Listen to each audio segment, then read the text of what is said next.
this guy's calves, by the way. I just caught that. Cloud, bro. What's going on? I mean, Cloud could jump way higher than this dude, but my God. Cloud's calves are way up here.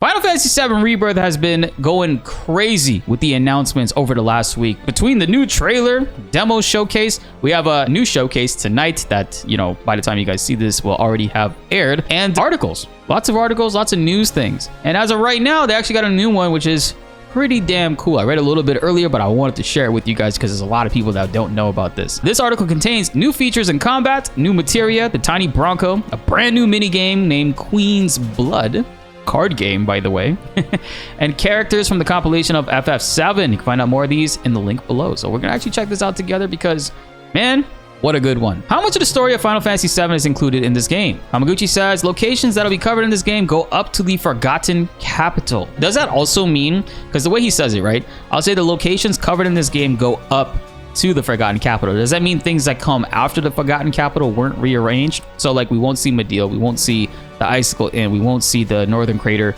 none of that. It'll just be things that lead up to the Forgotten Capital, besides Wutai, because Wutai has already been confirmed to being in the third part, or am I just over-interpreting it?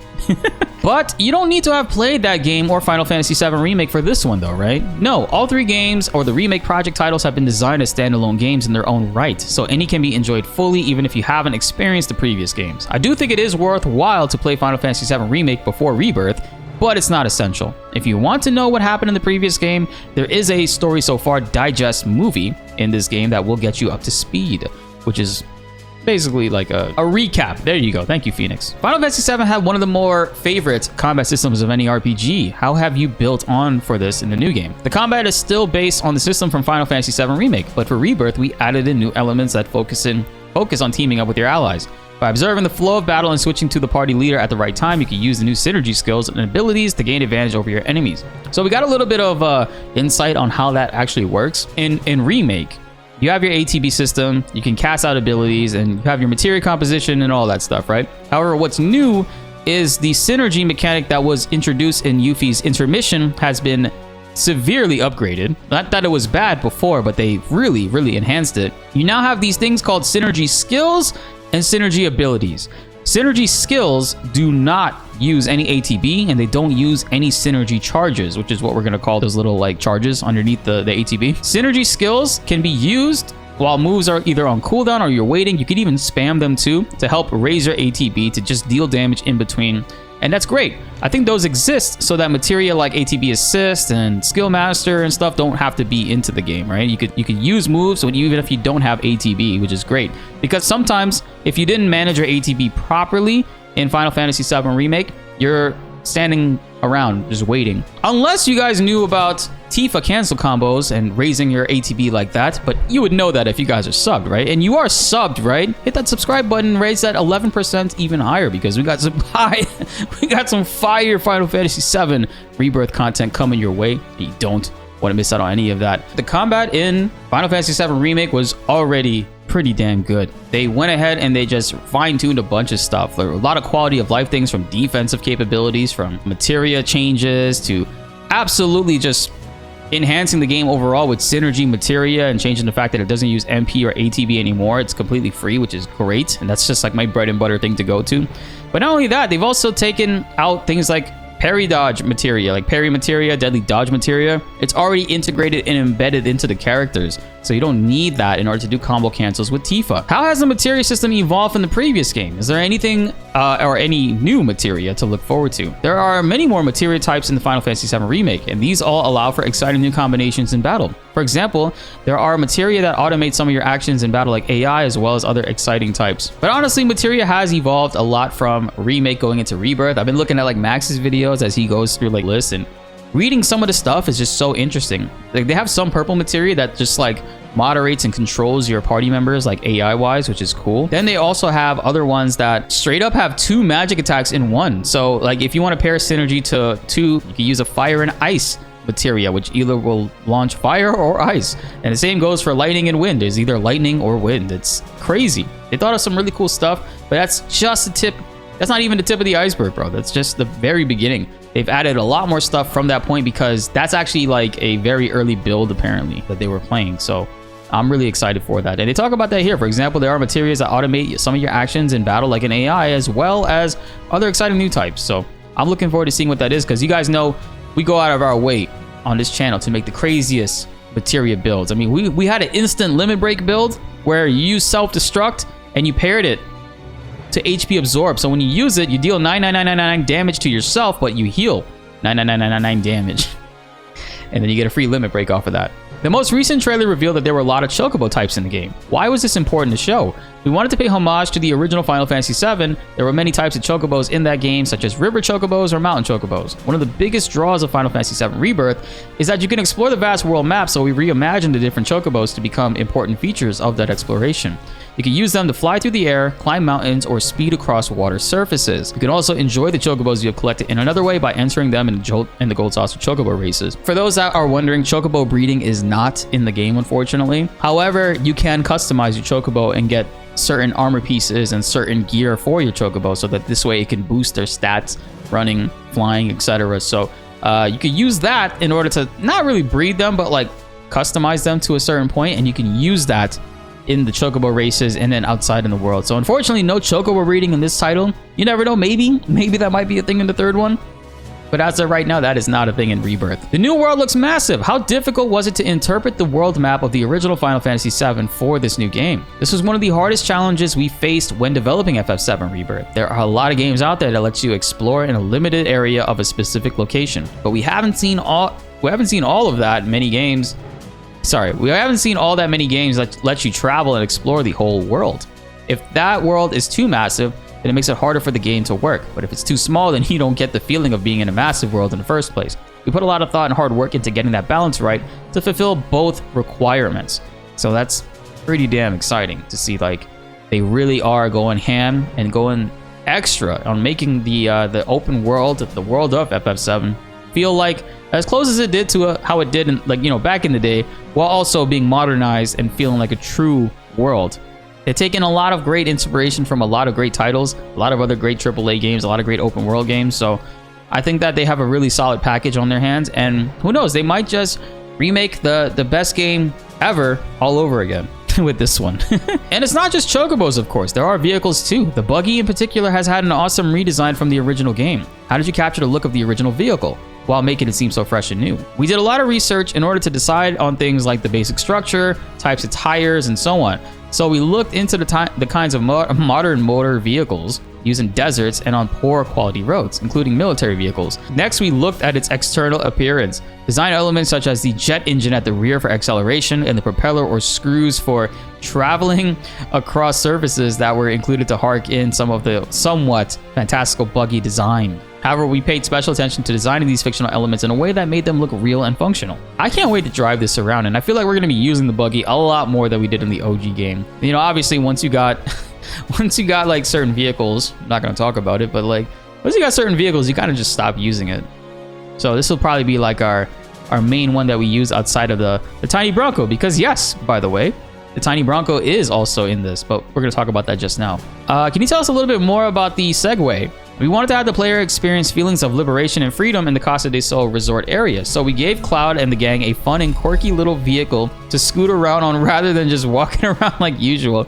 There's also a special promotional campaign being run in the game where you can earn souvenirs from traveling certain distances on them. So I urge players to take them for a spin when you visit Casa del Sol. Dude, I love it. Yeah, the Tiny Bronco is the plane. The plane that you swim with. What about the Tiny Bronco plane? Can we expect to see that too? And this is a pretty big deal. This just means that they could have replaced the Tiny Bronco with anything. They could have.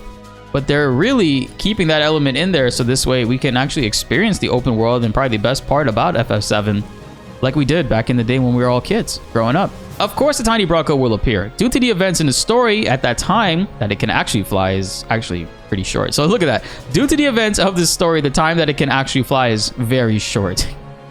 But you can still use it after the wings have been damaged to cross the oceans freely, just like in the original game. So in the original game, you could use it to swim, to go in the shallow waters, not the deep waters. The shallow waters is how it works. So I can't wait to see what that actually looks like. Maybe new trailers soon will be able to show us that. Yo, peep this guy's calves, by the way. I just caught that. Cloud, bro. What's going on? I mean, Cloud could jump way higher than this dude, but my God. Cloud's calves are way up here. What new story elements can we expect from the game? As with FF7 Remake, we've been careful to maintain the storyline from the original game, while at the same time adding extra content to flesh it out as a remake. In addition to the main story, there's also been a huge amount of new side content added so that you guys can expect to see a new story being told through that as well. Hell yeah, man. Okay, now we're getting into some pretty fun parts. So I know I'm speed running through this because the main thing is coming up right now. How does that new content affect the structure of the game? Unlike the previous title, which had new content made available for the player following developments in the story, Rebirth has been designed to allow the player to freely select what order to play much of its content in. Accordingly, it has been structured so that none of the side content comes off as cut off or becomes cut off, as you never lose the opportunity to go back and play it. Regardless of how far you progress in the story, that means you can always take a detour and explore an expansive and vibrant world whenever the mood takes you. Dude, we're gonna be playing this game for a very long time. I'm talking about like first playthrough. If I get this game early somehow and I'm playing this, there's no way I'm gonna be able to finish this. I'm probably gonna be one of the last people to finish this game because the side content and the backtracking that is allowed in this is beautiful, phenomenal. I did not expect for them to do this, and every article, every new information that comes out for Final Fantasy VII Rebirth completely blows me away because of how my mind was set after Remake. I felt like with what Remake did, that they weren't going to do these things, that it was just going to be not the game that I imagined it would be, but still pretty solid. Look at this, they got the boxing game. Among that new content is minigames. Many people remember the original Final Fantasy VII for having a lot of minigames. For that reason, we felt that it was important to let the players come across a lot of minigames while exploring the world of Rebirth too. There are actually even more Final Fantasy VII Rebirth. There are actually even more in Final Fantasy VII Rebirth than in the original game. I mean, hell yeah, I would imagine so. If the side content is twice as long as the story and overall everything's gonna be close to 100 hours. Come on, man. Now here we go, chat. Are you guys ready? Triple Triad fans, people that are hoping for a new fire card game in FF7. Check this out. What is your personal favorite minigame? Out of all the different minigames available, the card game Queen's Blood could be said to be one of the headliners. It's an in-world card game that is very popular in the world of Final Fantasy VII Rebirth, and a minigame that can be played many times from the start of your adventure to the end. Winning matches doesn't just let you enhance your deck, you can also follow a unique Queen's Blood story as well, and the narrative progresses as you engage in more challenges and matches. What the actual fuck? There's no way. Are you kidding me? Are you kidding me, guys? Like, yo, I love Triple Triad. Triple Triad is one of the best minigames ever, and is a pretty important part in FF8 to get a lot of like materials early, get some really cool abilities, and you could even like by playing Triple Triad, you can get certain materials to get Squall's final like last weapon on disc 1. I did that. Shoutouts to Primal Liquid and Fuzzfinger. They put out videos on how to do that, and I did that like back in, what was it, 2018 when the remaster came out, and that was so cool. That's like my favorite way to play FF8 is, and I always like Triple Triad. It's something that I do a lot in Final Fantasy 14. Would you guys believe if I told you this right now? I spent 3 months of my Final Fantasy 14 membership just never leaving the Gold Saucer. I was in the Gold Saucer doing Triple Triad tournaments non-stop, playing Triple Triad, got a million MGP and bought the Fenrir mount, and just non-stop was just farming cards. I have the Squall card, but the Squall card in Triple Triad for Final Fantasy 14 is easy. You just need to get a lot of a certain amount of Triple Triad cards. Clouds is hard to get. You need a million MGP, and I kid you not, it took my cousins, all of them, to convince me not to buy Cloud's card.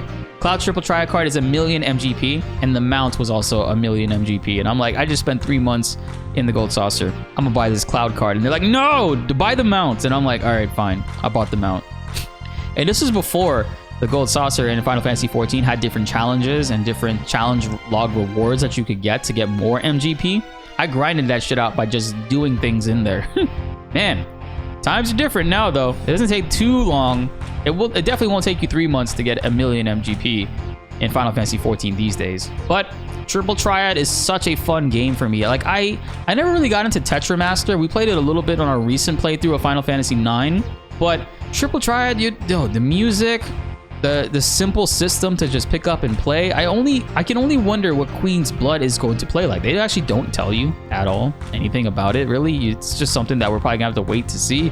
Maybe they'll have a mini game trailer in the future. I'm hoping, fingers crossed. But dude, that is absolute heat right there. So just know that we're actually gonna have a mini game that sticks with us and that we can continue to play, and our deck will continue to get stronger. Maybe we'll get some other items too. I don't know. That doesn't really say that. And engage in more challenges and matches. Man, this is gonna be something special. And if it is something special, maybe we could see them keep it alive and actually do an IRL Queen's Blood, or maybe there's a mobile app for it, because the Triple Triad like mobile app on the Portal Final Fantasy app, I wasn't really a fan of it because it was kind of like one of those things where you run out of stamina and you got to either wait to play it or you got to buy more stamina. And I'm like, nah, I'm not going to buy more to play that shit. How dare they? But I'm excited for that. Seriously. Can we expect to see new elements in Final Fantasy VII Rebirth that are taken from the compilation of FF7? I can't fully reveal details yet, but yes, there are many characters and details added to Rebirth that weren't featured in the original Final Fantasy VII, but were seen in the compilation. We can expect to see new characters, right, that weren't seen in Final Fantasy VII games or compilation things, but like in the not compilation games, but also like in the books, like characters from the books that we never seen have a model in the game. We could expect to see that too. So there might be some really new people to me because I haven't read all the books that just show up. We do know in the compilation there is a book, The Traces of Two Paths. There's a Dr. Sheeran, who repaired and helped like Tifa when she was in a coma, and we do see him in the trailer. He's that doctor that Cloud and Aerith are talking to, and they confirmed that with the Japanese subtitles. And of course Genesis, yes, Genesis is very, very possible. Glenn is also possible because he's technically in compilation title. There's so many characters that they could bring back and show. Maybe we see Cisne and Gungaga. Is that possible? Yo, how hype is Queen's Blood right now, man? I'm the biggest like Queen's Blood like fanboy right now. I'm gonna be player number 1. They better have leaderboards for that shit. I'm joking. Final Fantasy VII Remake had a fantastic musical score that combined iconic themes with entirely new pieces. What can we expect from the Rebirth soundtrack? Just like for a remake, we have created a huge number of arrangements of the original music as well as new tracks to go alongside all the changing situations in the story. You can expect great things from the music this time around too. The first trailer they did for Summer Games Fest was blowing me away because they did the Valkyrie theme, which you only heard once in the game of Remake. It was for the Valkyrie boss fight. It was one of my favorite songs in that. I actually use it in a lot of my other videos for like fighting games and stuff. And to hear that remix that they did for Rebirth, I can't wait to hear it in the game. It's gonna be great. Finally, what are you excited for fans to experience in Final Fantasy VII Rebirth? This game has many tens of hours of side content spread around the game world outside of the main story. It's fine to ignore the main story if you want to go off and explore the world map to experience the side content whenever you like, at a suitable juncture in the narrative. Where to go and what to start from is entirely down to the player. I can't wait to see them enjoy the freedom of choice that the game gives them. Bro, mini games galore. And then of course, when it comes to the save data, as of right now, from what we know, pre-ordering the 7 Remake PS4 or PS5 save file, you'll get the Summon Materia Leviathan, and if you have the Remake Episode Intermission Yuffie DLC save file, you'll get Ramu, and that's how those actually work out. So that's actually that's actually pretty sick. It's pretty badass. And then your boy today secured his 19 inches of Sephiroth. So I got, where is it? This one right here. Yeah, I got this baby right here. My 19 inches of Sephiroth is on the way. Well, whenever it comes out. It says worldwide February 29th, so that'll happen when that happens. But fingers crossed we get it sooner than later, right? And it also comes with the full game and discs. So I kind of hope Square Enix like messes around and actually like sends this out earlier. That would be awesome. The Steelbook is cool. I do kind of wish the Steelbook was this or an alternate color version of this, because I feel like the colors on this would look fantastic on a Steelbook. But everything else I'm definitely getting. And that 19 inches of Sephiroth, that shit's going right there, right next to my Cloud plushie that I also won from Ever Crisis. Shoutouts to Ever Crisis, baby. The Best Buy has an alternate color. It does. Hopefully Best Buy doesn't dick people over and oversell how many they actually have. You got the Collector's Edition Amazon exclusive and the Best Buy exclusive? What? Yo, that's crazy. I think they will eventually combine all 3 games in one game because not necessarily one title, but they're gonna do the twin pack thing. Oh, actually it's more down here. So if I scroll down here, I'll show you the digital twin pack edition. You could actually get Final Fantasy VII Rebirth, and it also comes with Final Fantasy VII Remake Integrate, which is a pretty good deal. And also, I think if people buy this, it will also boost the total sale numbers of Final Fantasy VII Remake. Square Enix, yo, you guys are killing it right now. This is exciting. Shout out to Duncan for the amazing article, by the way. Love that dude. Met him in London, met him in LA. Cool guy. I think Rebirth has all of the right things, chat, that a lot of newcomers coming into the fold will absolutely love and enjoy, and it's going to really catapult Enix back into like a really good area that they need to be in. I mean, how many times did the collector's edition sell out? It sold out so many times to the point where they had to go back and replenish the store. I tried 4 different times, and every time that I tried, it was sold out. So this shit has been going crazy. Lots of great things they're doing, and I'm excited to see the future of it and also play it with you guys and teach all of you guys in the chat how to get busted, OP, and broken. Queen's Blood, Triple Triad, copy, whatever it is going to be. If it's going to be something completely different from Triple Triad or just as addicting, I can't wait to sink my teeth into it, man. Especially with all the thousands of other mini games they got in here.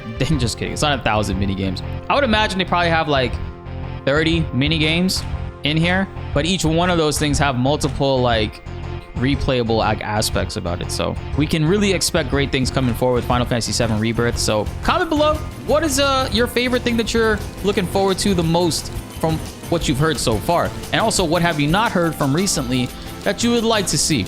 Obviously, I know a lot of people are gonna say Vincent and Sid, but still comment. Let's get a discussion going. Be sure to like the video if you enjoyed and subscribe if you are new. More Final Fantasy videos are on the way, and you do not want to miss them. My name is BltzZ, and thanks for watching.